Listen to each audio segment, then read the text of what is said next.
मौर्य प्रशासन के प्रमुख अध्यक्षों के बारे में अगर हम लोग पढ़ें तो हमारा पहला जो है यहाँ पर क्या दिया है, अध्यक्ष दिया है और उनसे संबंधित विभाग, यानी ये अध्यक्ष किन किन विभागों में काम करते थे। जैसे पन्या अध्यक्ष, पन्या अध्यक्ष जो होता था वो वाणिज्य विभाग का अध्यक्ष था। जो मिनिस्ट्री थी मतलब कि कॉमर्स था, कॉमर्स का जो अध्यक्ष था वो कौन था, पन्या। वैसे भी हमें ध्यान देना है, पन्य मतलब होता है वस्तुएं, पन्य मतलब वस्तुएं। और जो कॉमर्स इंडस्ट्री होती है, जो कॉमर्स डिपार्टमेंट होता है वो क्या करता है, वस्तुओं के बारे में ही तो देखता है। पन्य, पन्य माने वस्तु या पन्य और वाणिज्य। देख रहे हैं यहाँ पर अड़ा आ रहा है, या आ रहा है, यहाँ पर अड़ा आ रहा है, या आ रहा है। तो पन्य, वैसे भी पन्य और वाणिज्य, वाणिज्य के अंतर्गत पन्य का ही जो है काम किया जाता है, यानी वस्तुओं पर काम किया जाता है। इस तरीके से जो हमारा पन्य अध्यक्ष होगा वो पन्य का अध्यक्ष जो होगा वाणिज्य का अध्यक्ष होगा, कॉमर्स का अध्यक्ष होगा। फिर है पौतवा अध्यक्ष। पौतवा माप तौल के अध्यक्ष को क्या कहा जाता था, माप तौल के अध्यक्ष को पौतवा अध्यक्ष कहा जाता था। याद कैसे रखेंगे, पौ पे औ की मात्रा है, तौ पे औ की मात्रा है, पौ पे औ की मात्रा है, तौल पे ता पे औ की मात्रा है, पौ पे औ की पा पे औ की मात्रा है, ता पे औ की मात्रा है। तो इस तरीके से याद रखेंगे कि जो पौतवा अध्यक्ष था माप तौल का अध्यक्ष था। माप तौल के अध्यक्ष को पौतवा अध्यक्ष कहा जाता था। ताव पे ता पे औ की मात्रा, पा पे औ की मात्रा, क्योंकि मिलाने को देता है तो यहाँ से हम लोग पकड़ लेंगे। फिर आगे चलते हैं। आगे हमारा क्या है, आगे हमारा है मंत्रिन और पुरोहित। जाहिर सी बात है, एक सेकंड,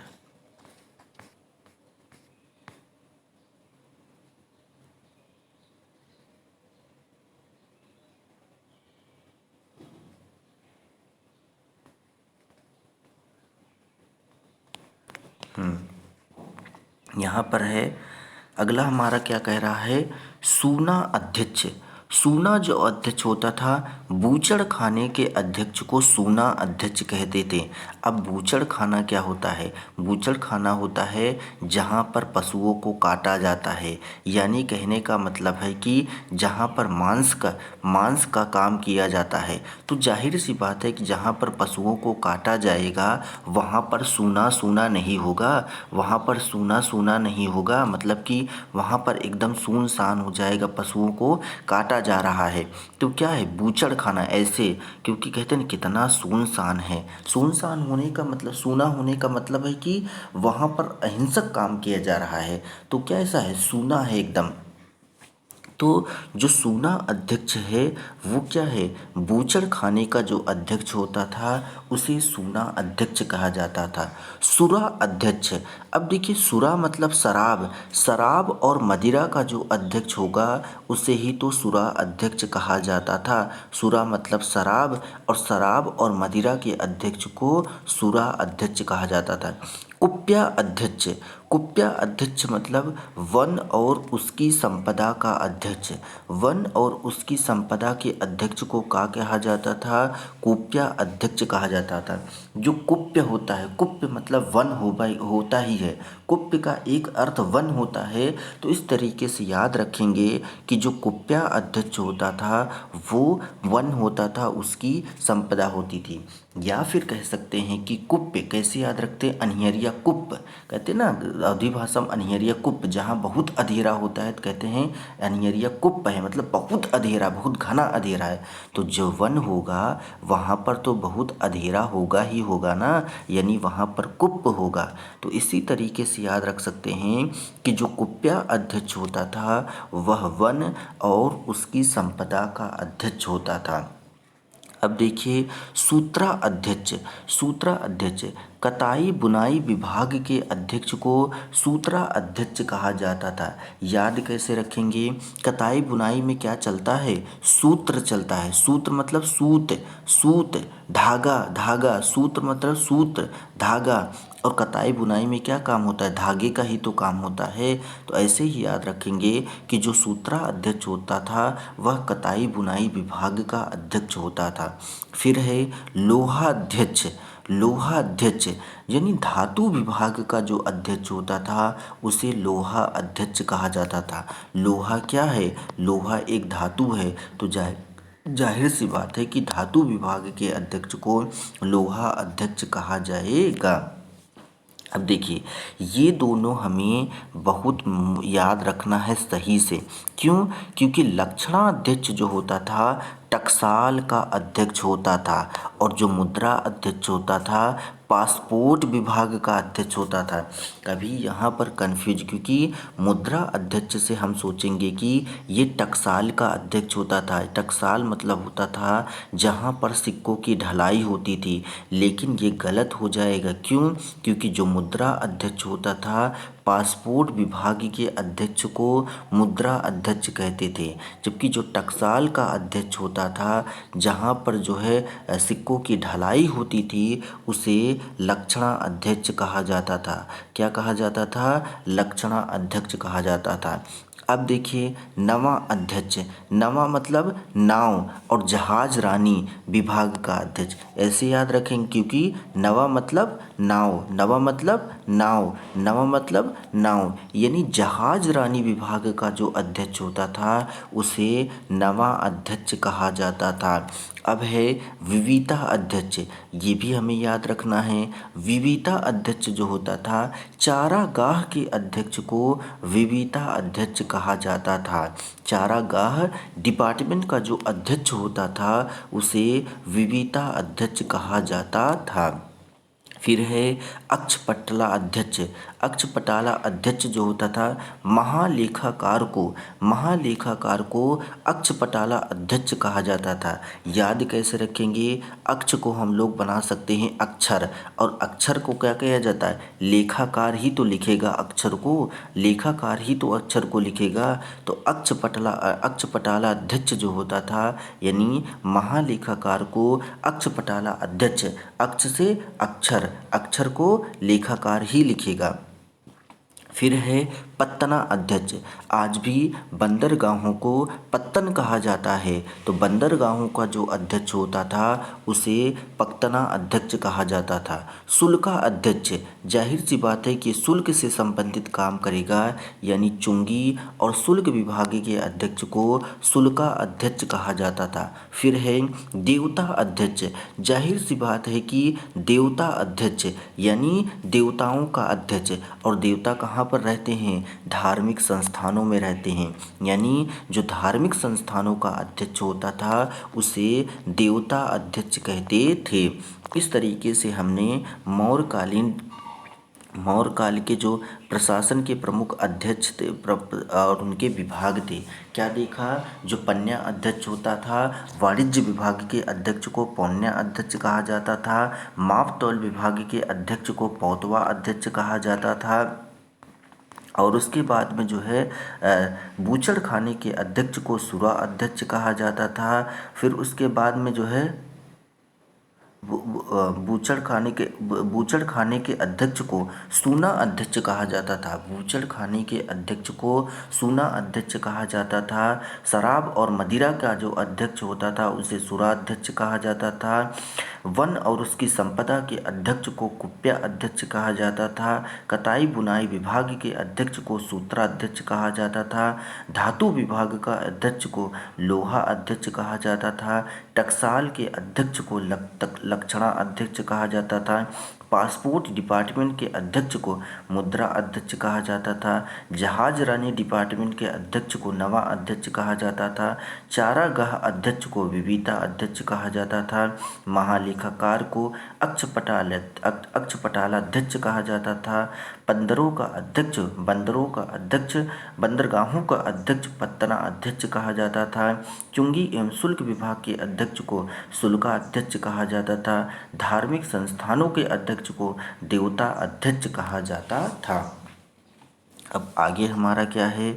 आगे हमारा है मौर्यकालीन मंत्री परिषद और डिपार्टमेंट। मंत्री और वो किस डिपार्टमेंट में काम करते थे इसके बारे में हम लोग देखते हैं। जाहिर सी बात है कि जो मंत्री और पुरोहित होंगे ये प्रधानमंत्री और प्रमुख अधिकारी को कहा जाता था। मंत्री और पुरोहित कौन मंत्री और पुरोहित किसे कहा जाएगा? या तो वो प्रधानमंत्री हो या जो प्रमुख अधिकारी होते थे उन्हीं को मंत्री और पुरोहित कहा जाता था। जाहिर सी बात है सैन्य संचालन करने वाले को सेनापति कहा जाता था। सैन्य का संचालन करने वाले को सेनापति कहा जाता था। अब युवराज जाहिर सी बात है कि शासक वंश से संबद्ध दववारिक ना दववारिक या फिर द्वारिक। द्वार कहाँ पर होता है? राज दरबार में द्वार होता है ना। सीमा द्वारों का रक्षक, राज दरबार और सीमा द्वारों का द्वार दववारिक। द्वा और दव ऐसे याद रखेंगे कि राज दरबार और सीमा द्वारों के रक्षक को दववारिक कहा जाता था। फिर है अंतर्वसिक यानी अंतःपुर का जो अध्यक्ष होता था। देखिए ये है राजमहल में यहाँ यानी द्वार का जो रक्षक होता था उसे दववारिक कहते थे और उसके बाद में अंदर जो सैनिक होते थे उन्हें अंतःपुर कहा जाता था क्योंकि अंदर भी तो सेना रहती थी। तो ऐसे याद रख सकते हैं जो अंतर्वसिक होता था, अंतर्वसिक यानी अंतःपुर का जो अध्यक्ष होता था यानी राजमहल के अंदर जो सेना होती थी उसके अध्यक्ष को अंतर्वसिक कहा जाता था। फिर है समाहर्ता यानी कलेक्टर। इसे आय का संग्रहकर्ता कहा जाता था। जो आय को कलेक्ट करता था उसे संग्रहकर्ता या समाहर्ता कहा जाता था, कलेक्टर। और सन्निधाता जो होता था राजकीय कोषाध्यक्ष को सन्निधाता कहा जाता था। अब इसे याद रखना है। प्रशस्ता कारागार के अध्यक्ष को क्या कहा जाता था? प्रशस्ता कहा जाता था। कारागारों का जो अध्यक्ष होता था उसे प्रतिष्ठा कहा जाता था। फिर है आधुनिक प्रदेष्टा कौन था? प्रदेश का जो कमिश्नर होता था, प्रदेश का जो प्रमुख अधिकारी होता था यानी प्रांत के नीचे प्रदेश होते थे। इन प्रदेशों के यानी कमिश्नर यानी मंडल के अध्यक्ष को क्या कहा जाता था? प्रदेष्टा कहा जाता था, कमिश्नर। फिर है नायक मतलब नगर रक्षा का जो अध्यक्ष होता था। अब जाहिर सी बात है कि नगर थे, नगर की रक्षा भी होती थी। नगर की रक्षा करने के लिए विभिन्न जो है सैनिक वगैरह होते थे तो उनका भी तो अध्यक्ष होना चाहिए। तो नगर रक्षा का जो अध्यक्ष होता था उसे नायक कहा जाता था। नगर रक्षा के अध्यक्ष को नायक कहा जाता। फिर नगर का जो प्रमुख अधिकारी होता था उसे नागरक कहा जाता था। नागरक कौन था? नागरक जो है नगर का प्रमुख अधिकारी नागरक था। फिर है व्यावहारिक प्रमुख न्यायाधीश। इसको याद रखना है क्योंकि ये जो है शब्द ऐसा है जो हमें जो है क्लिक नहीं कर पाएगा, इसका संबंध जोड़ नहीं पाएंगे। व्यावहारिक मतलब प्रमुख जो न्यायाधीश होता था उसे व्यावहारिक कहा जाता था। तो प्रमुख न्यायाधीश को क्या कहा जाता था? व्यावहारिक कहा जाता था। फिर है कर्मांतिक मतलब कर्म करना। उद्योग और कारखानों में क्या होता है? कर्म ही तो होता है। तो उद्योग और कारखानों के अध्यक्ष को कर्मांतिक कहा जाता था। जो उद्योग और कारखाने थे उनके अध्यक्ष को क्या कहा जाता था? कर्मांतिक कहा जाता था। कर्मांतिक कौन थे? उद्योग और कारखानों के अध्यक्ष थे।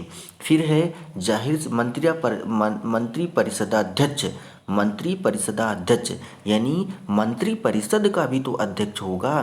तो जो मंत्री परिषद का अध्यक्ष होगा उसे मंत्री परिषदाध्यक्ष कहा जाएगा। फिर है दंडपाल। दंड में ही नाम आ रहा है कि पुलिस और अनुशासन विभाग का जो प्रधान होगा, पुलिस और अनुशासन विभाग का जो प्रधान होगा वह क्या होगा? दंडपाल। दंड से ही समझ में आ रहा है कि ये पुलिस और अनुशासन विभाग का अध्यक्ष। दुर्गपाल ना राजकीय दुर्गों की रक्षा करने वाले अध्यक्ष। राजकीय दुर्ग रक्षकों का जो अध्यक्ष होता था, जो राजकीय दुर्ग थे उनकी रक्षा करने के लिए क्या रक्षक होते थे, लेकिन उनका भी तो कोई अध्यक्ष बनाया जाएगा, तो उसे दुर्गपाल कहा जाता था। अन्नपाल, अन्नपाल से ही समझ में आ रहा है अन्न यानी अन्न उत्पादन एवं संरक्षण का जो प्रमुख था, अन्न उत्पादन का जो अध्यक्ष था वो कौन कहलाता था, अन्नपाल कहलाता था। यानी अन्नपाल कौन था, अन्न उत्पादन एवं संरक्षण का प्रमुख था। फिर है आटविक, आटविक जो है वन विभाग का प्रधान अधिकारी। आटविक मतलब वन विभाग का प्रधान अधिकारी जो होता था उसे आटविक कहा जाता था। अभी हमने कुप्या अध्यक्ष को देखा, कुप्या अध्यक्ष वन और उसकी संपदा के अधिकारी को कुप्या अध्यक्ष कहा जाता था, और वन विभाग का जो वन विभाग का प्रमुख अधिकारी होता था जिसे हम लोग आज IFS कहें ना, इंडियन फॉरेस्ट सर्विस वाले में अगर हम लोग जैसे कि फॉरेस्ट गार्ड जो होता था, फॉरेस्ट गार्ड, इनका जो अध्यक्ष होगा उसे क्या कहा जाएगा, आटविक कहा जाएगा। तो आटविक मतलब जंगल होता ही है, अटवी मतलब जंगल होता है, अटवी मतलब जंगल होता है, अटवी, अटवी एक मतलब जंगल होता है, ये जंगल का पर्यायवाची है, वन का पर्यायवाची है। तो अटविक मतलब वन विभाग का प्रमुख अधिकारी है। तो अब तक हमने क्या देखा कि मंत्री और पुरोहित, प्रधानमंत्री और प्रमुख अधिकारियों को मंत्री और पुरोहित कहा जाता था। सैन्य संचालन करने वाले अधिकारी को सेनापति कहा जाता था। युवराज जो होता था शासक वंश से संबंधित होता था। राज दरबार सीमा द्वारों का जो रक्षक होता था उसे दरबारिक कहा जाता था। अंतःपुर के अध्यक्ष को अंतर्वसिक कहा जाता था। आय का संग्रहकर्ता यानी कलेक्टर को समाहर्ता कहा जाता था। राजकीय कोषाध्यक्ष को सन्निधाता कहा जाता था। कारागारों के अध्यक्ष को प्रशस्ता कहा जाता था। आधुनिक कमिश्नर के समकक्ष जो होता था उसे प्रदेष्टा कहा जाता था। नगर रक्षा के अध्यक्ष को नायक कहा जाता था। नगर के प्रमुख अधिकारी को नागरिक कहा जाता था। प्रमुख न्यायाधीश को व्यावहारिक कहा जाता था। उद्योग एवं कारखानों के अध्यक्ष को कर्मांतिक कहा जाता था। और मंत्रिपरिषद का अध्यक्ष को मंत्रिपरिषदाध्यक्ष कहा जाता था। पुलिस व अनुशासन विभाग के प्रधान को दंडपाल कहा जाता था। राजकीय दुर्ग रक्षकों का जो अध्यक्ष होता था उसे दुर्गपाल कहा जाता था। अन्न उत्पादन एवं संरक्षण का प्रमुख अन्नपाल कहलाता था। फिर और उसके बाद वन विभाग का प्रधान अधिकारी आटविक कहलाता था। इस तरीके से हमने देख लिया। फिर आगे हम लोग चलते हैं मौर्यकालीन अन्य अधिकारियों के बारे में पढ़ते हैं। जैसे यहाँ पर हमने नागरिक देखा, यानी अभी हमने पढ़ा कि नगर का जो प्रमुख अधिकारी होता था उसे नागरिक कहा जाता था, और नागरिक शब्द का प्रयोग अर्थशास्त्र में किया गया है। तो अर्थशास्त्र में नागरिक शब्द का प्रयोग किया गया है, यानी जो नगर का प्रमुख अधिकारी होता था उसे नागरिक कहा जाता था। नायक कौन होता था, नगर रक्षकों के अधिकारी, नगर रक्षकों का जो अध्यक्ष होता था उसे नायक कहा जाता था। नायक ही तो रक्षा करेगा, अधिकारी थोड़ी रक्षा करते हैं, नायक रक्षा करता है।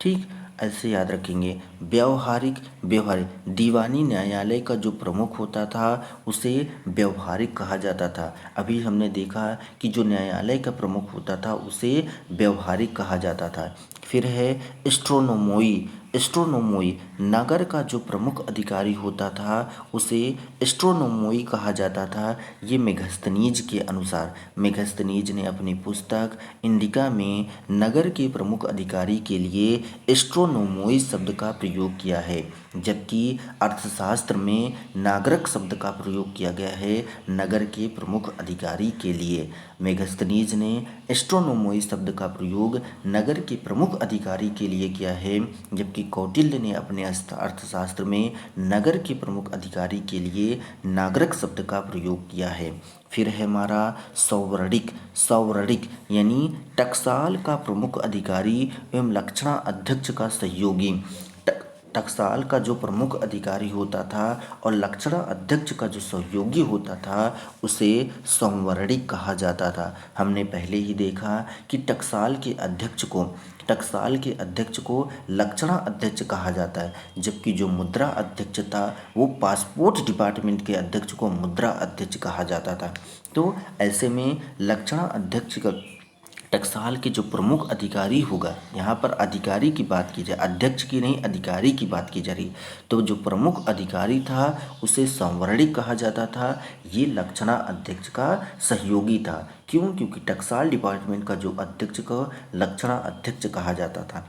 प्रतिवेदक कौन होता था? जनता की बात को राजा तक पहुंचाने वाले को प्रतिवेदक कहा जाता था। और प्रतिवेदकों की चर्चा छठे शिलालेख में की गई है। छठे शिलालेख में आत्मनियंत्रण और यही आत्मनियंत्रण की बात की गई है और यह कहा गया है कि जनता किसी भी वक्त राजा से मिल सकती है। तो जाहिर सी बात है कि अगर जनता राजा से मिल सकती है तो इसकी बात जनता के राजा तक पहुंचाने के लिए भी तो कोई होना चाहिए। तो प्रतिवेदक यानी प्रतिवेदन हम प्रतिवेदन करते हैं तो एक व्यक्ति उस प्रतिवेदन को हमारी सिफारिशों को ले जाएगा तो उसे प्रतिवेदक कहते हैं।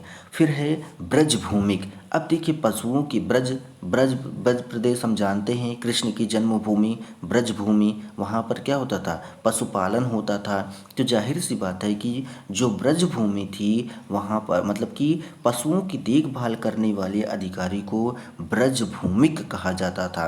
यहाँ से तो ये तो पकड़ा जाएगा। क्यों? क्योंकि जो है ब्रज शब्द से ही हम समझ जाएंगे कि पशुओं की बात की जा रही, क्योंकि कृष्ण जो है गाय भैंस चराने जाते थे। ब्रज भूमि में गाय भैंस चराने लोग जाते थे तो ब्रज भूमिक।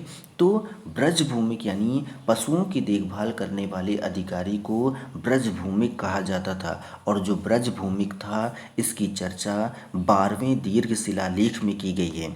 12वें दीर्घ शिलालेख में ब्रज भूमिक की चर्चा की गई है। फिर है स्त्राया अध्यक्ष महामात्र। स्त्राया अध्यक्ष महामात्र यानी स्त्रियों की देखभाल करने वाले अधिकारी को स्त्राया अध्यक्ष महामात्र कहा जाता था। ये शब्द अपने आप पकड़ में आ जाएगा। यानी 12वें दीर्घ शिलालेख में 12वें दीर्घ शिलालेख में स्त्राया अध्यक्ष महामात्र की बात की गई है। फिर है धम्म महामात्र, ये भी समझ में आता है। और ये 12वें शिला यानी विभिन्न संप्रदायों के बीच में सामंजस्य स्थापित करने के लिए धम्म महामात्रों की नियुक्ति की गई थी। धम्म महामात्र कौन थे? वे ऐसे अधिकारी थे जो विभिन्न संप्रदायों के बीच में सामंजस्य स्थापित करने के लिए रखे गए थे। और धम्म महामात्रों की चर्चा 12वें शिलालेख में की गई है।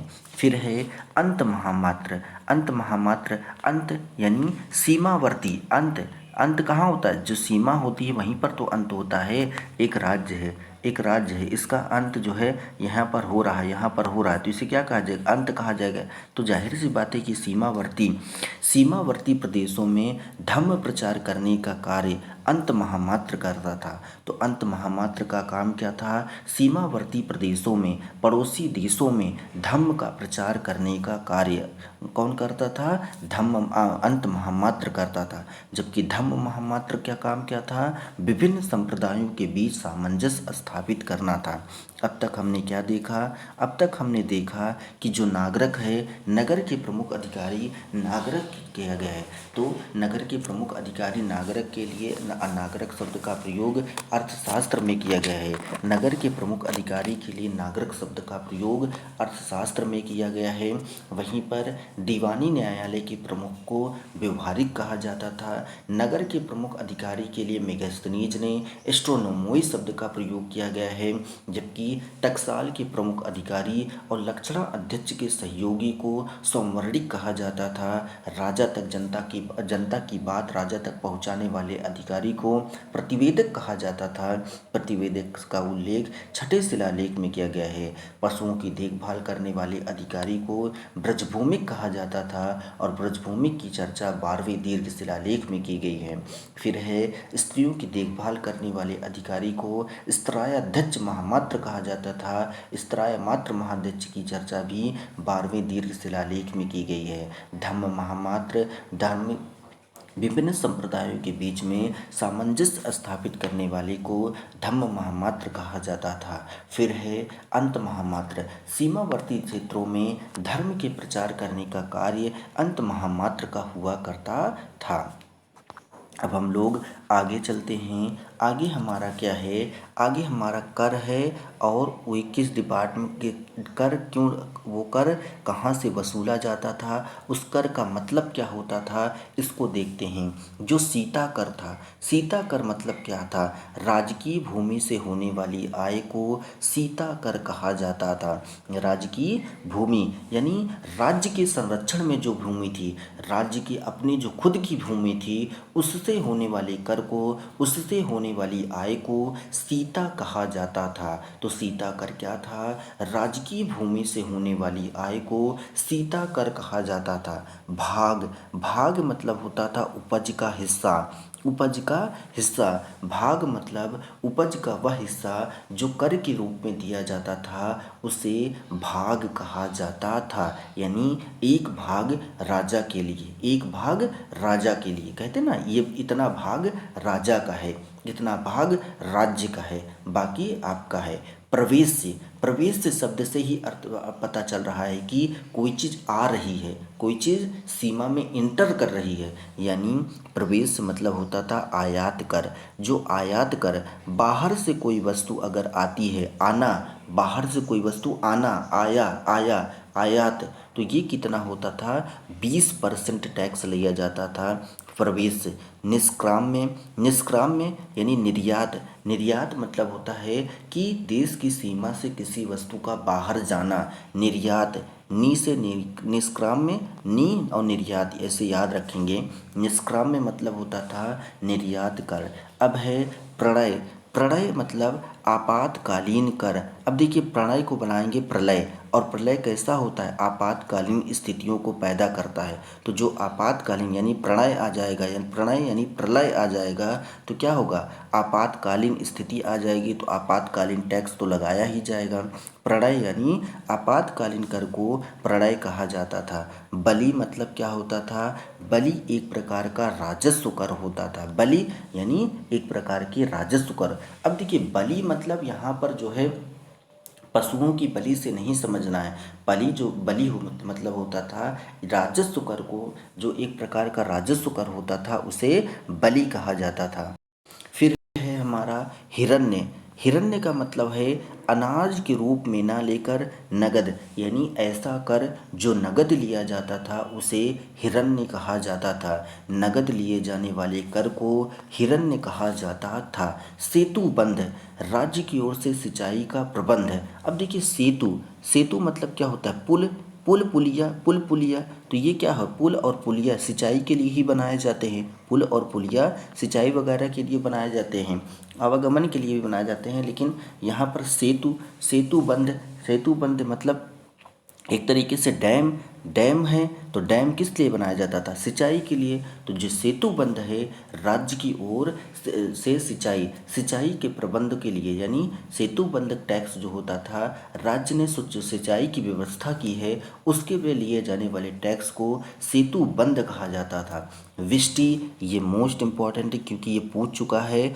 वापस भी रिपीट कर सकता है। विष्टि निःशुल्क श्रम एवं बेगार, यानी कहने का मतलब होता था बेगारी, बेगारी वाला जो मतलब कि कहने का अर्थ है कि लोगों को फ्री में काम करना है, पैसा नहीं मिलेगा, बस राज्य को अपनी सेवा दो, पैसा कुछ नहीं मिलेगा, इसे विष्टि कहा जाता था। विष्टि मतलब होता था निःशुल्क श्रम, मुफ्त में श्रम करना, या फिर बेगार करना, या फिर मतलब किसी के यहाँ बिना पैसे के ही बस अपनी सेवा, अपने श्रम को करना, बस अपनी सेवाएं देना या फिर अपने श्रम को देना, तो उसे विष्टि कहा जाता था। क्या क्या पढ़ा हमने कि राजकीय भूमि से होने वाली आय को सीता कर कहा जाता था, उपज का हिस्सा जो होता था उसे भाग कहा जाता था, आयात कर को प्रवेश कहा जाता था, निर्यात कर को निष्क्राम्य कहा जाता था, आपातकालीन कर को प्रलय कहा जाता था।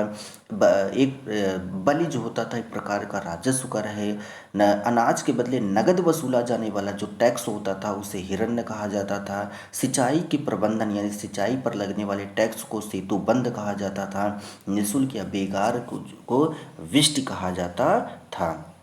अब हम लोग आगे चलते हैं, प्रमुख व्यापारिक संगठनों के बारे में हम लोग देखते हैं। श्रेणी के बारे में बात करते हैं तो शिल्पियों का जो संगठन होता था उसे श्रेणी कहा जाता था। याद कैसे रखेंगे, सा से शिल्पी, सा से श्रेणी। शिल्पी मतलब होता था जो हमारे क्या नाम है दस्तकार होते थे, यानी विभिन्न तरीके लोहार, बढ़ई, सोनार, ना दर्जी, ये सब जो लोग होते थे इन्हें शिल्पी कहा जाता था। जो शिल्प का काम करते थे यानी जो किसी न किसी तरीके से निर्माण का काम करते थे उन्हें श्रेणी का जो है उनके संगठन को श्रेणी कहा जाता था। तो शिल्पियों का जो संगठन था, शिल्पियों का जो ग्रुप था उसको श्रेणी कहा जाता था। फिर है व्यापारी। अब देखिए क्या व्यापारी लोग किसी तरीके का निर्माण करते नहीं बल्कि ये निर्मित वस्तुओं का व्यापार करते हैं। तो जो रेडीमेड यानी बनी बनाई वस्तुओं का जो व्यापार करते हैं उन्हें ही तो व्यापारी कहा जाता है। जो वस्तुओं का निर्माण करते हैं उन्हें शिल्पी कहा जाता है, और जो बनी बनाई वस्तु यानी रेडीमेड वस्तुओं का जो है व्यापार करते हैं, बेचते हैं, उन्हें व्यापारी कहा जाता है। तो ऐसे व्यापारियों के संगठन को क्या कहा जाता है, निगम यानी कारपोरेट। जो कारपोरेट लोग होते हैं क्या वो किसी चीज़ का निर्माण करते नहीं बल्कि वे बनी बनाई चीज़ों को क्या करते हैं, बेचते हैं। किसे कॉरपोरेट यानी निगम कहा जाता है। तो व्यापारियों का जो संगठन होता था उसे निगम कहा जाता था। फिर हमारा क्या है, संघ यानी महाजनों का जो संगठन होता था, महाजनों के संगठन को संघ कहा जाता था। महाजन जो लोग होते थे उन्होंने भी अपना जो है संगठन बनाया था और ऐसे महाजनों के संगठन को संघ कहा जाता था। सार्थवाह कारवां व्यापारियों का प्रमुख व्यापारी यानी कारवां। पहले क्या होता था, व्यापारी लोग एक जगह से दूसरी जगह पर जो है अपनी वस्तुओं को लेकर जाते थे। तो जाहिर सी बात है कि ऐसे व्यापारियों का एक प्रमुख भी तो होता होगा। तो ऐसे व्यापारियों को सार्थवाह कहा जाता था। ये देखिए कारवां और सार्थवाह ये शब्द से ही पता चल रहा है। सार्थवाह यानी साथ साथ चलने वाला, सार्थवाह। या फिर कह सकते हैं सारथी। सारथी कौन होता है, जैसे कृष्ण क्या थे, सारथी थे ना, साथ साथ चलते थे। तो ऐसे ही सार्थवाह शब्द से याद रखेंगे, कारवां व्यापारियों के जो प्रमुख होता था उसे सार्थवाह कहा जाता था। फिर यहाँ पर हमारा क्या है, पॉइंट है। पॉइंट क्या कह रहा है कि उद्योग धंधों की संस्थाओं को श्रेणी या गिल्ड कहा जाता था और श्रेणी न्यायालय के प्रधान को महाश्रेष्ठी कहा जाता था। फिर से वही बात है कि जो उद्योग धंधे होते थे, उद्योग धंधों की संस्थाओं को क्या कहा जाता था, श्रेणी यानी गिल्ड कहा जाता था। जाहिर सी बात है कि ऐसी श्रेणियों के बीच में भी वाद विवाद उठते रहे होंगे, तो उनके भी अपने न्यायालय थे।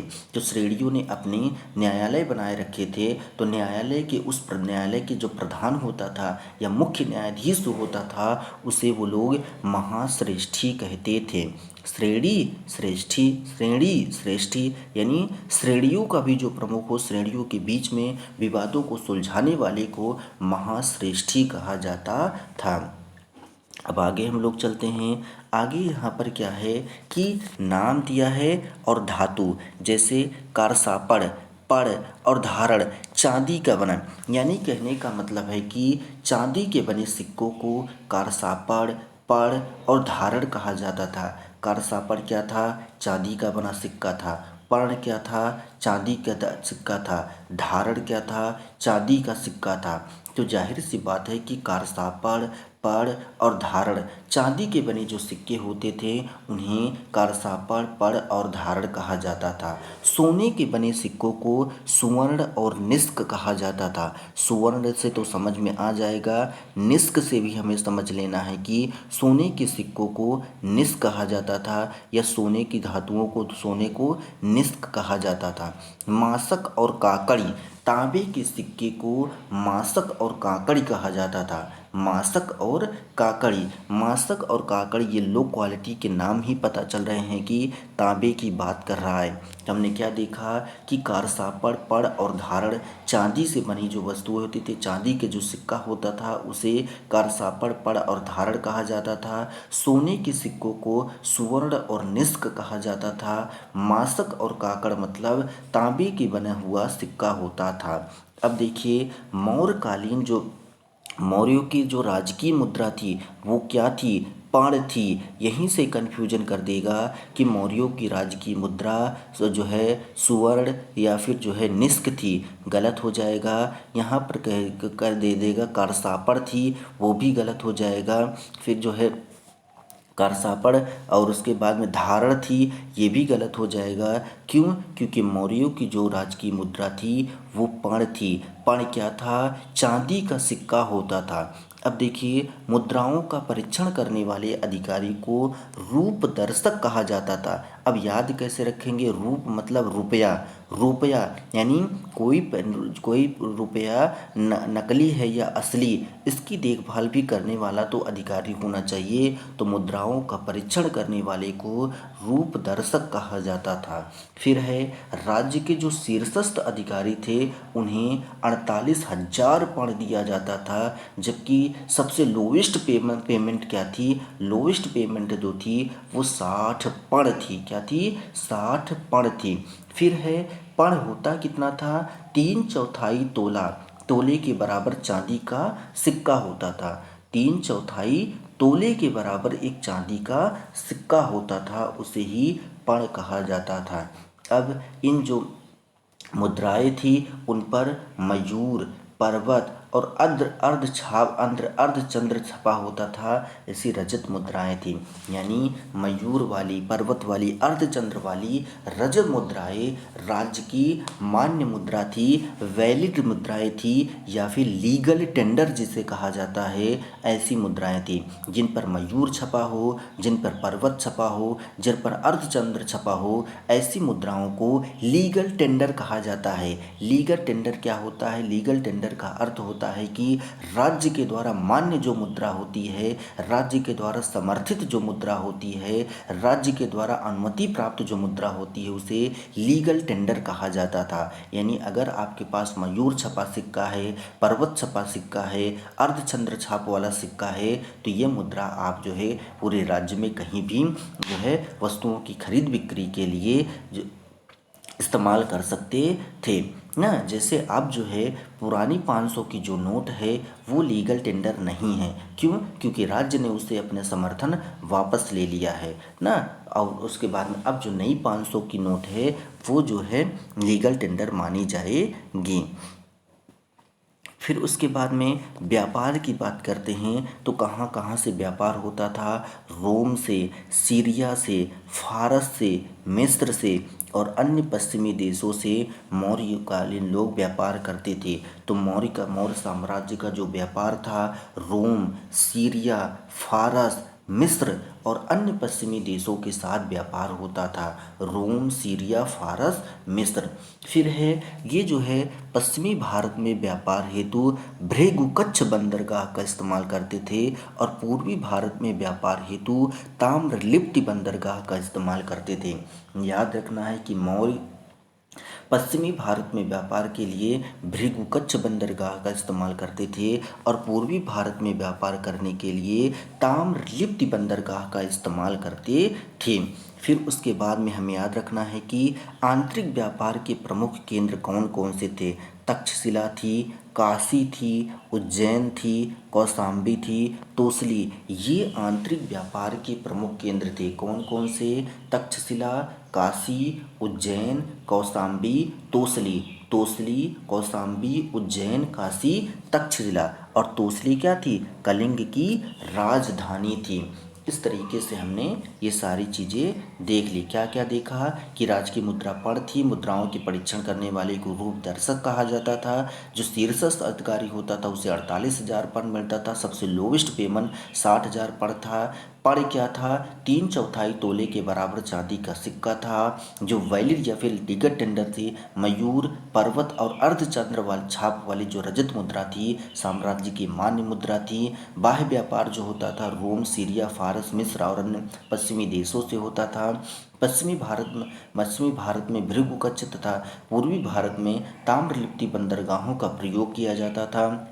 आंतरिक व्यापार के प्रमुख केंद्र तक्षशिला, काशी, उज्जैन, कौशाम्बी, तोसली थे। अब हम लोग व्यापारिक मार्गों की बात करते हैं। पहला जो व्यापारिक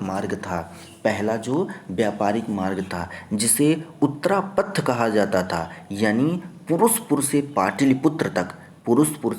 पाटलिपुत्र तक एक जो है मार्ग आता था सीधा। पुरुषपुर मतलब आज का जो है पेशावर, आज का जो पेशावर से पाटलिपुत्र तक डायरेक्ट एक जो मार्ग बना हुआ था, ये पहला मार्ग था। इसे उत्तरापथ कहा जाता था। तो जो पुरुषपुर से लेकर पाटलिपुत्र तक आता था और सबसे महत्वपूर्ण मार्ग यही था।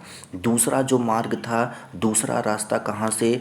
पश्चिम में पाटल से पूरब में कौशाम्बी तक होकर आता था और कौशाम्बी में आकर यह जो है उत्तरापथ में मिल जाता था। कौशाम्बी के समीप यह उत्तरापथ में मिल जाता था।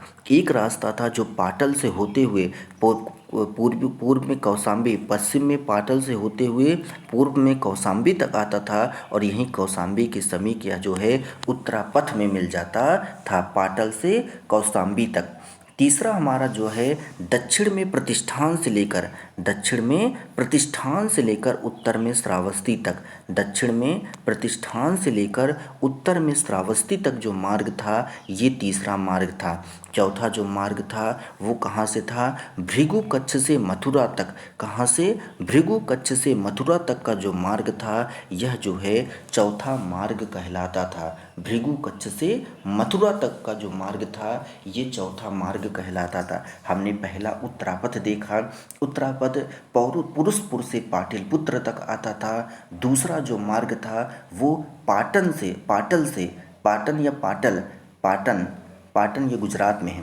पाटन गुजरात में है, तो गुजरात से लेकर यह कौशाम्बी तक आता था और यही कौशाम्बी के पास यह उत्तरापथ में मिल जाता था।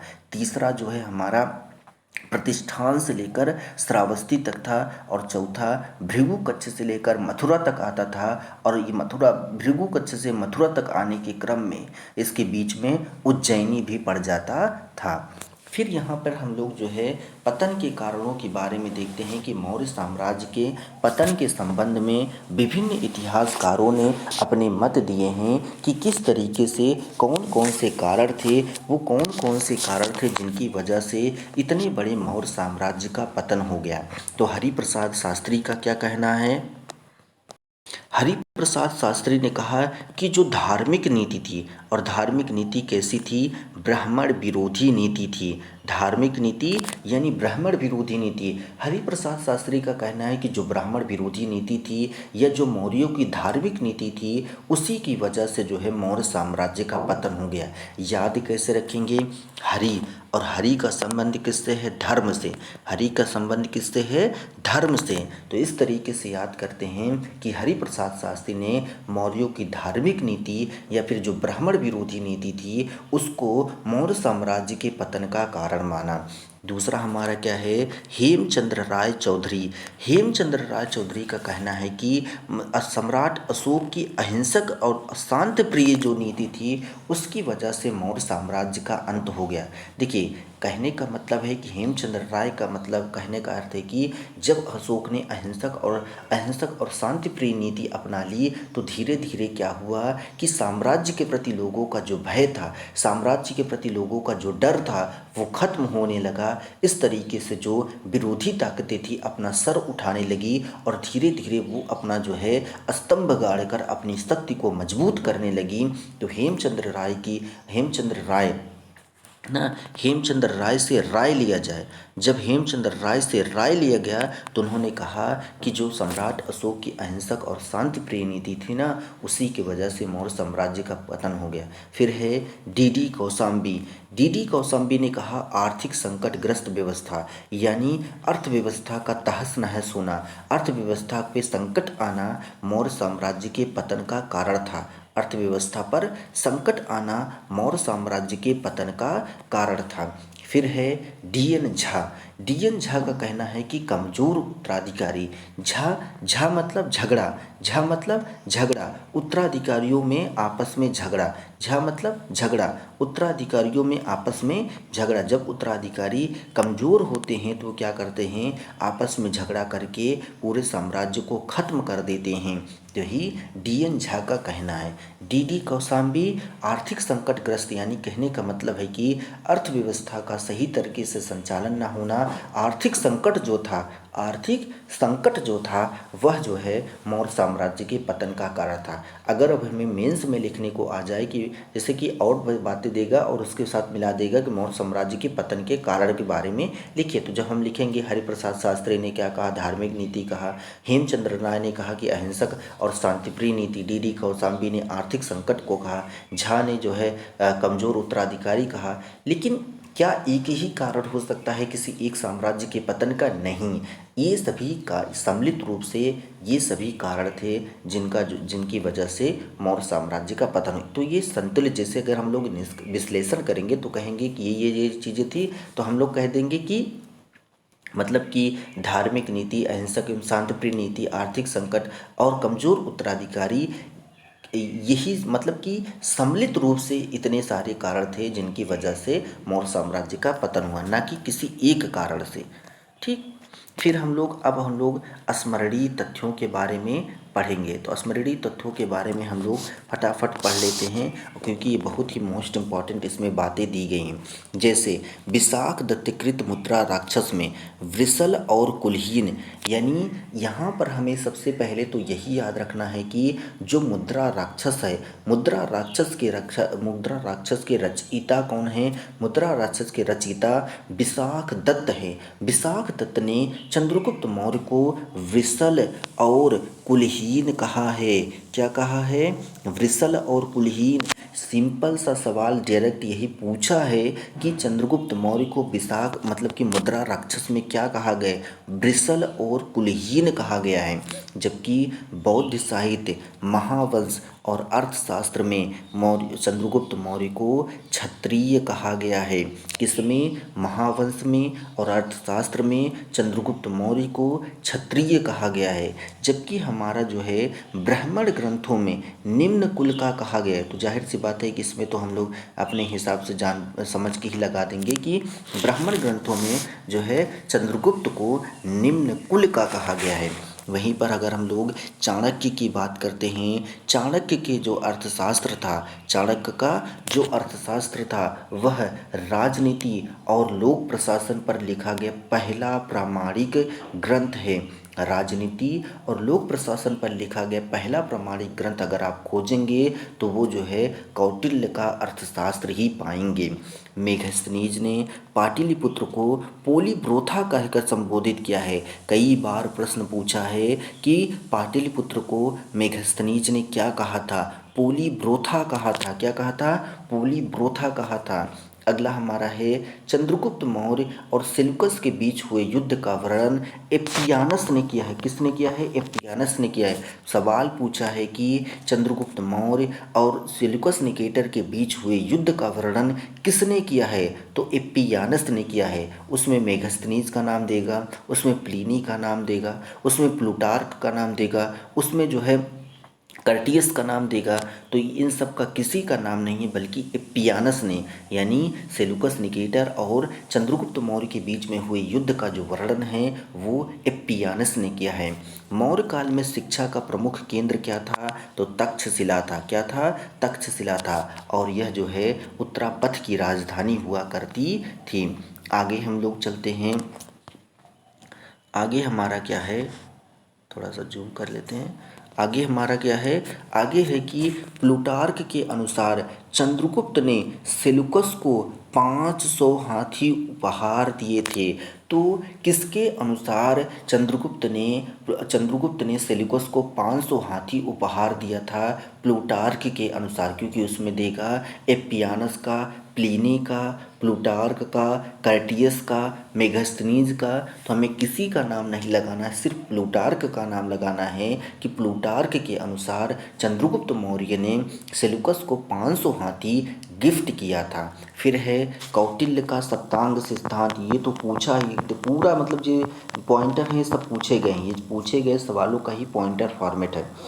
ये जो सप्तांग सिद्धांत है, कौटिल्य के सप्तांग सिद्धांत में क्या क्या आता है? राजा, अमात्य, जनपद, दुर्ग, कोष, दंड, मित्र। राजा, अमात्य, जनपद, दुर्ग, कोष, दंड, मित्र। मित्र, दंड, कोष, दुर्ग, जनपद, अमात्य, राजा। दुर्ग, कोष, दंड, मित्र, जनपद, अमात्य, राजा। जनपद, अमात्य, राजा, मित्र, दंड, कोष, दुर्ग।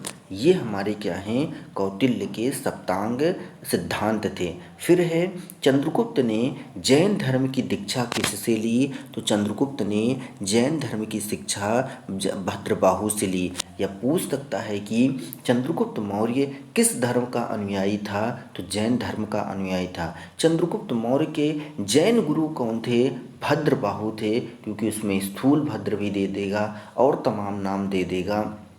लेकिन हमें चंद्रगुप्त मौर्य के बारे में कैसे याद रखेंगे? चंद्रभद्र, चंद्रभद्र है, चंद्र जैसे लिखा है उसे भद्र लिखा है, तो इस तरीके से याद रख सकते हैं। फिर है बिंदुसार की माता का नाम पूछा था, तो बिंदुसार की माता का नाम दुर्धरा था। क्या था? दुर्धरा था। तो बिंदुसार की माता का नाम दुर्धरा था। फिर है जो कौशाम्बी अभिलेख है, जो कौशाम्बी अभिलेख है, कौशाम्बी अभिलेख जिसे जो है अशोक ने, कौशाम्बी अभिलेख जिसे अशोक ने जो है, कौशाम्बी अभिलेख जिसे अकबर ने इलाहाबाद किले में स्थापित करवाया था। इसे प्रयाग स्तंभ भी कहा जाता है, इसे रानी का स्तंभ लेख भी कहा जाता है। इसमें अशोक के एकमात्र पुत्र तीवर का उल्लेख किया गया है। तो वो कौन सा अभिलेख है जिसमें अशोक के एकमात्र पुत्र तीवर का उल्लेख किया गया है? तो वो कौशाम्बी या प्रयाग स्तंभ है। वो कौन सा अभिलेख था जिसे अकबर ने इलाहाबाद के किले में स्थापित करवाया था? वो कौशाम्बी या प्रयाग स्तंभ है, लेख है। कौन सा ऐसा अभिलेख है जिसे रानी के अभिलेख के नाम से जाना जाता है? तो वो कौशाम्बी या प्रयाग स्तंभ लेख ही है। फिर है अगला कि अशोक ने अपने राज्याभिषेक के कितने वर्षों के बाद कलिंग पर आक्रमण किया था? तो राज्याभिषेक के 8वें वर्ष कलिंग पर आक्रमण किया था। कलिंग की राजधानी तोसली को जीत लिया था। कब आक्रमण किया था? तो 261 ईसा पूर्व में कलिंग पर आक्रमण किया था, और राज्याभिषेक का वह 8वां वर्ष था जब कलिंग पर आक्रमण जो है अशोक के द्वारा किया गया था। फिर है अशोक का समकालीन शासक तुर्मै कहाँ का शासक था? तो तुर्मै मिस्र का शासक था। कहाँ का? तुर्मै मिस्र का शासक था। कैसे याद करेंगे? मिस्र यानी मिस्री खा के वो तुर्मै सुरमय हो गया, मिस्री खा के वो तुर्मै सुरमय हो गया। तो ऐसे याद रखेंगे कि जो तुर्मै था वो मिस्र का शासक था और यह अशोक का समकालीन शासक था। फिर है अशोक ने बराबर की पहाड़ियों में 3 गुफाएं बनवाई। कौन कौन सी? सुदामा, कर्ण चौपड़ और विश्व झोपड़ी की गुफा। कौन कौन सी? सुदामा, कर्ण चौपड़ और विश्व झोपड़ी की गुफा अशोक ने जो है बराबर की पहाड़ियों में बनवाई। इसके अलावा जो है बराबर की पहाड़ियों में अशोक के पौत्र ने लोमर्स ऋषि की गुफा बनवाई, और ये सारी गुफाएं आजीवक संप्रदाय को दान में दी गई।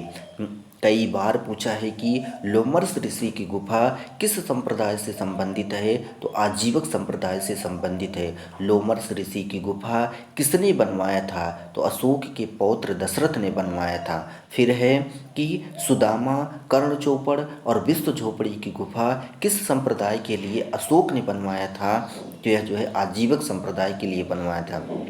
फिर है कि सुदामा, कर्ण चोपड़ और विश्व झोपड़ी की गुफा किसने बनवाया था, तो अशोक ने बनवाया था। फिर आगे चलते हैं कि प्लिनी के अनुसार डायनोसियस जो कि मिस्र का राजा फिलाडेल्फस का राजदूत था, अशोक के दरबार यानी पाटलिपुत्र में आया था। यहाँ से सीधा सीधा प्रश्न पूछ सकता है कि डायनोसियस राजा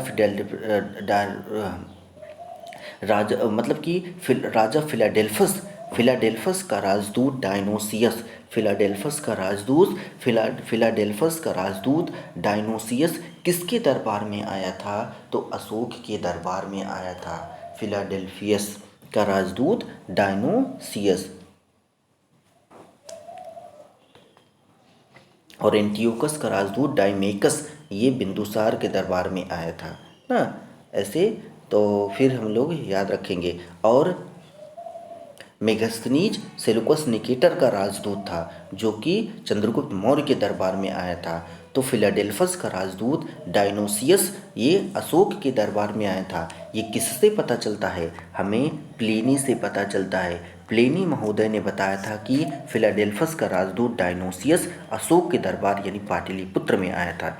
फिर है कि जेम्स प्रिंसेप ने अशोक के ब्राह्मी अभिलेखों को सबसे पहले किसने पढ़ा था, जेम्स प्रिंसेप ने पढ़ा था। यूपीएससी में ये सवाल पूछा है कि अशोक के अभिलेखों को सबसे पहले किसने पढ़ा था, तो जेम्स प्रिंसेप ने पढ़ा था। फिर कई बार पूछता है सवाल कि अशोक ने बौद्ध धर्म की दीक्षा किससे ली, तो उपगुप्त नामक एक बौद्ध भिक्षु था, उससे शिक्षा ली। उपगुप्त नामक बौद्ध भिक्षु से अशोक ने बौद्ध धर्म की शिक्षा ली।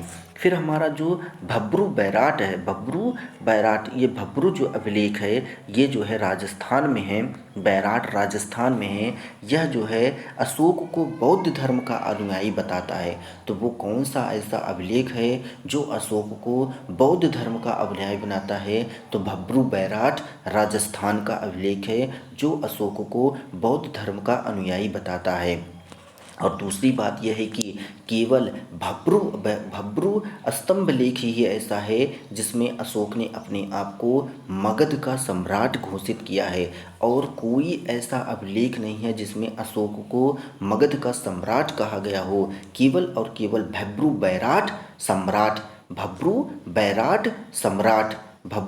बैराट सम्राट ये क्या है, मगध का सम्राट केवल भब्रू बैराट सम्राट में उल्लेख किया गया है। फिर है राजतरंगिणी के अनुसार अशोक शैव था। तो यहाँ पर पूछा गया है कि जो है राजतरंगिणी के अनुसार अशोक किस धर्म का अनुयायी था, जैन धर्म का, बौद्ध धर्म का, शैव धर्म का, वैष्णव धर्म का। तो हम तो सोचेंगे कि ये जो है बौद्ध धर्म की, नहीं, गलत हो जाएगा। ध्यान देना है कि शैव धर्म का अनुयायी बताया गया है। फिर है सांची के स्तूप का निर्माण किसने करवाया था, सांचू के स्तूप का निर्माण अशोक ने करवाया था। किसने, अशोक ने करवाया था। फिर है कि जो ब्राह्मी लिपि होती थी वो बाएं से दाएं लिखी जाती है। जिस तरीके से हम लोग आज लिखते हैं, जिस तरीके से हम लोग ऐसे इधर से लिखते हैं ना, इधर से ऐसे लिखते हैं, तो ये क्या है, ब्राह्मी लिपि है। जबकि खरोष्टी लिपि क्या है, इस तरफ से लिखी जाती है, यानी इस तरफ से लिखी, जैसे उर्दू लिखी जाती है, ये खरोष्टी लिपि है। और जो हम लोग लिख रहे हैं ये ब्राह्मी लिपि है। इस तरफ से मतलब बाएं से दाहिने जा रहे हैं, और ब्राह्मी लिपि में, और खरोष्टी लिपि में दाहिने से बाएं ओर आ रहे हैं। तो ये हमारा है ब्राह्मी लिपि और खरोष्टी लिपि में अंतर। अब देखिए जो खरोष्टी लिपि है, खरोष्टी लिपि हमें कहाँ पर मिलती है, खरोष्टी लिपि के अभिलेख हमें उत्तर पश्चिमी पाकिस्तान से मिलता है। खरोष्टी लिपि का अभिलेख हमें उत्तर पश्चिमी पाकिस्तान से वहीं पर ग्रीक और अरेमाइक जो अभिलेख है वो हमें पाक अफ़गानिस्तान से मिलता है। कैसे याद रखेंगे कि उत्तर पश्चिम में पाकिस्तान और खरोष्ठी लिपि कैसे लिखी जाती है, दाहिने से बाएं ओर लिखी जाती है। और पाकिस्तान में कौन सी भाषा इस्तेमाल किया जाता है, उर्दू भाषा का इस्तेमाल किया जाता है। हालांकि उर्दू भारतीय भाषा है ना, पहले पाकिस्तान भी तो भारत का ही हिस्सा था, तो इस भारतीय उपमहाद्वीप का हिस्सा था। तो इस तरीके से खरोष्ठी लिपि, अब जैसे जैसे हम लोग अफ़गानिस्तान की ओर बढ़ते जाएंगे, ग्रीक की ओर बढ़ते जाएंगे, तो इस तरीके से जो ग्रीक और आरेमाइक लिपि है यह अफ़गानिस्तान में देखने को मिलती है। जो सरेकुना अभिलेख है यह ग्रीक और अरेमाइक भाषा में लिखा गया है। तो अशोक का कौन सा ऐसा अभिलेख है जो हमें कांधार से मिला है, वो हमें क्या है, ग्रीक और अरेमाइक भाषा में मिला है, वो सर-ए-कुना अभिलेख है। सर-ए-कुना अभिलेख हमें कंधार अफ़गानिस्तान से मिला है, यह ग्रीक और अरेमाइक भाषा में लिखा गया है। अभी हमने देखा कि जो खरोष्ठी लिपि है वह दाएं से बाएं ओर लिखी जाती है। अब है अशोक का सबसे छोटा स्तंभलेख कौन सा है। अशोक का सबसे छोटा स्तंभलेख रुम्मिनदेई अभिलेख है। रुम्मिनदेई अभिलेख है, और जो रुम्मिनदेई अभिलेख है यह बुद्ध के जन्म से संबंधित है। तो वो कौन सा अभिलेख है जिसमें बुद्ध के जन्म के बारे में विवरण दिया गया है, तो वह रुम्मिनदेई अभिलेख है। रुम्मिनदेई अभिलेख में बुद्ध के जन्म का विवरण दिया गया है, और रुम्मिनदेई अभिलेख सबसे छोटा अभिलेख है। फिर है अशोक का जो सातवां अभिलेख है, अशोक का सातवां अभिलेख है सबसे लंबा अभिलेख है। तो सात से सबसे लंबा, तो सबसे लंबा कौन सा अभिलेख है, सातवां अभिलेख है। सबसे लंबा अभिलेख कौन सा है, सातवां अभिलेख है। फिर है मौर्य वंश का अंतिम शासक कौन था। मौर्य वंश का अंतिम शासक बृहद्रथ था। कौन था, बृहद्रथ था। बृहद्रथ की हत्या किसने की थी, पुष्यमित्र शुंग ने की थी। कब की थी, 185 ईसा पूर्व में की थी, और यहीं से शुंग वंश की स्थापना हो जाती है। तो मौर्य वंश का अंतिम शासक बृहद्रथ था, जिसकी हत्या पुष्यमित्र शुंग के द्वारा 185 ईसा पूर्व 185 बीसी में की जाती है, और शुंग वंश की स्थापना की जाती है। पाटलिपुत्र में जो चंद्रगुप्त मौर्य का महल था ये किससे बना हुआ था, लकड़ी का बना हुआ था। लकड़ी का बना हुआ था। फिर है मौर्य काल में शिक्षा का प्रमुख केंद्र क्या था, तक्षशिला था। तक्षशिला था। फिर हम जानते हैं कि रुद्रदामन का जूनागढ़ जो अभिलेख है, रुद्रदामन का जूनागढ़ जो अभिलेख है, जूनागढ़ कहाँ पर है, गुजरात में है। रुद्रदामन का जूनागढ़ जो अभिलेख है इसमें अशोक का भी अभिलेख पाया गया है, क्योंकि सुदर्शन झील के मरम्मत की बात की गई है। तो जो हमें ध्यान देना है कि जो जूनागढ़ अभिलेख है इसमें रुद्रदामन का भी अभिलेख है, इसमें चंद्रगुप्त मौर्य का जो उपराज्यपाल था यानी गवर्नर था, जो पुष्पगुप्त था, उसके बारे में भी वर्णन है। सुदर्शन झील की मरम्मत का वर्णन है, और उसके बाद में अशोक के अभिलेख भी देखने को मिलते हैं। तो रुद्रदामन, अशोक और चंद्रगुप्त मौर्य इन सब के अभिलेखों को देखने को मिलता है। फिर से हम लोग देखते हैं, जल्दी जल्दी देख लेते हैं कि विशाख दत्तकृत जो मुद्रा राक्षस है उसमें चंद्रगुप्त मौर्य को ब्रिसल और कुलहीन कहा गया है, जबकि बौद्ध साहित्य, महावंश और कौटिल्य के अर्थशास्त्र में चंद्रगुप्त मौर्य को क्षत्रिय कहा गया है। ब्राह्मण ग्रंथों में चंद्रगुप्त मौर्य को निम्न कुल का कहा गया है। वहीं पर अगर हम लोग बात करते हैं चाणक्य के द्वारा लिखित पुस्तक अर्थशास्त्र, राजनीति और लोक प्रशासन पर लिखित पहला प्रमाणिक ग्रंथ है। मेगस्थनीज ने पाटलिपुत्र को पोलीब्रोथा कहा है। चंद्रगुप्त मौर्य और सेल्यूकस के बीच हुए युद्ध का वर्णन एपियानस ने किया है। मौर्य काल में शिक्षा का सर्वाधिक प्रसिद्ध केंद्र तक्षशिला था। प्लूटार्क के अनुसार चंद्रगुप्त ने सेल्यूकस को 500 हाथी उपहार दिया था। कौटिल्य के सप्तांग सिद्धांत में राजा, अमात्य, जनपद, दुर्ग, कोष, दंड, मित्र शामिल हैं। चंद्रगुप्त ने जैन गुरु भद्रबाहु से जैन धर्म की शिक्षा ली। बिंदुसार की माता का नाम दुर्धरा था। कौशाम्बी अभिलेख में, जिसे प्रयाग स्तंभ कहा जाता है, जिसे रानी का स्तंभ लेख भी कहा जाता है, इसमें अशोक के एकमात्र पुत्र तीवर का उल्लेख किया है। अशोक ने अपने राज्याभिषेक के 8वें वर्ष यानी 261 बीसी में कलिंग पर आक्रमण किया और राजधानी तोसली पर कब्जा कर लिया। अशोककालीन शासक तुर्मय मिस्र का शासक था। अशोक ने बराबर की पहाड़ी में जो है सुदामा, कर्ण चौपड़, विश्व झोपड़ी की जो गुफाओं का निर्माण किया और पौत्र दशरथ ने लोमर्स ऋषि का गुफा का निर्माण किया और ये सारी गुफाएं आजीवन संप्रदाय को दान में दी गई। प्लिनी के अनुसार फिलाडेल्फस का राजदूत डायनोसियस अशोक के दरबार यानी पाटलिपुत्र में गया था। जेम्स प्रिंसप ने सबसे पहली बार अशोक के ब्राह्मी अभिलेखों को पढ़ा था और उपगुप्त नामक बौद्ध भिक्षु ने बौद्ध धर्म की शिक्षा अशोक को दी थी। भब्रू बैराट अभिलेख एकमात्र ऐसा अभिलेख है जिसमें जो है अशोक ने स्वयं को मगध का सम्राट घोषित किया है और भब्रू बैराट अभिलेख ही है जो अशोक को बौद्ध धर्म का अनुयायी बताता है। राजतरंगिणी ने अशोक को शैव धर्म का अनुयायी बताया है, जबकि सांची के स्तूप की स्थापना अशोक के द्वारा की गई थी, जो ब्राह्मी लिपि है यह बाएं से दाईं ओर लिखी जाती है, जबकि खरोष्टी लिपि दाएं से बाईं ओर लिखी जाती है। खरोष्टी लिपि के अभिलेख हमें उत्तर पश्चिमी पाकिस्तान से मिलते हैं, जबकि ग्रीक और अरेमाइक अभिलेख हमें अफगानिस्तान से मिलते हैं न। अशोक का सबसे छोटा अभिलेख रुमिनदेई अभिलेख है। अशोक का 7वां अभिलेख सबसे बड़ा अभिलेख है और सर-ए-कुना अभिलेख ग्रीक और अरेमाइक भाषा में लिखा गया है और यह हमें कांधार से मिला है। अशोक का रुमिनदेई स्तंभलेख बुद्ध के जन्म से संबंधित है और मौर्य वंश का सबसे अंतिम शासक बृहदत्र था, जिसकी हत्या 185 बीसी में पुष्यमित्र शुंग के द्वारा करके शुंग वंश की स्थापना की जाती है। पाटलिपुत्र में स्थित चंद्रगुप्त का जो महल था वह मुख्यतः लकड़ी का बना हुआ था। मौर्य काल में शिक्षा का केंद्र तक्षशिला था और रुद्ररामन के जूनागढ़ अभिलेख में अशोक का भी अभिलेख है। चंद्रगुप्त मौर्य का भी अभिलेख हमें देखने को मिलता है। इस तरीके से हमने मौर्य साम्राज्य के बारे में पढ़ लिया। जो अगला हमारा चैप्टर होगा वो मौर्योत्तर काल होगा। ये सारी चीज़ें समझ लीजिए कि एग्जाम के हिसाब से महा इम्पॉर्टेंट है। सभी सवाल एग्जाम में पूछे गए हैं, किसी ना किसी एग्जाम में पूछे गए हैं। अगर आप इतना पढ़ लेते हैं, इतना समझ लेते हैं, मैंने रटा भी दिया है, तो कभी आपको एग्जाम में कोई दिक्कत होने वाली नहीं है। 1% भी दिक्कत नहीं, ऐसा कोई सवाल नहीं होगा जो आपको छूट जाएगा। ठीक है, इसी के साथ हम लोग क्लास को ख़त्म करते हैं।